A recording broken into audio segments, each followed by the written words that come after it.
ത്രിപുരാദഹന സമയത്ത് മഹാദേവന്റെ കണ്ഠാഭരണമായ വാസുകി മഹാദേവനെ സഹായിച്ച കഥ കേട്ടാലോ? താരകാസുരന്റെ പുത്രന്മാരായ താരകാക്ഷൻ, വിദ്രുമാലി, കമലാക്ഷൻ എന്നിവർ ബ്രഹ്മാവിനെ തപസ്സു ചെയ്ത് പ്രത്യക്ഷനാക്കി.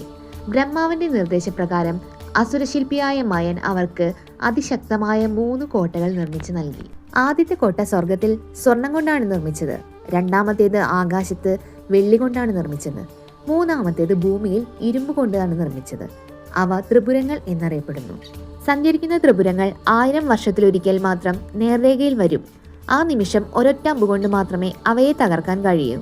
വരബലത്താൽ അഹങ്കാരികളായി തീർന്ന അസുരന്മാർ ദേവന്മാരെ ഉപദ്രവിക്കാൻ തുടങ്ങി. ത്രിപുരന്മാരെ നശിപ്പിക്കാനായി ശിവൻ ദിവ്യരഥത്തിൽ കയറി അജഗവം എന്ന വില്ലെടുത്ത് ത്രിപുരയിലേക്ക് പോയി. ഘോര യുദ്ധം നടന്നു. പെട്ടെന്ന് ശിവന്റെ വില്ലിന്റെ ഞാൺ പൊട്ടി.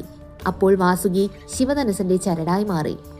അങ്ങനെ വാസുകിയുടെ സഹായത്തോടെ 3 പുരങ്ങളും ഒത്തുചേരുന്ന ധന്യനിമിഷത്തിൽ ദിവ്യമായ പാശുപതാസ്ത്രം തൊടുത്ത് ശിവൻ ത്രിപുരങ്ങളെ ചാരമാക്കി.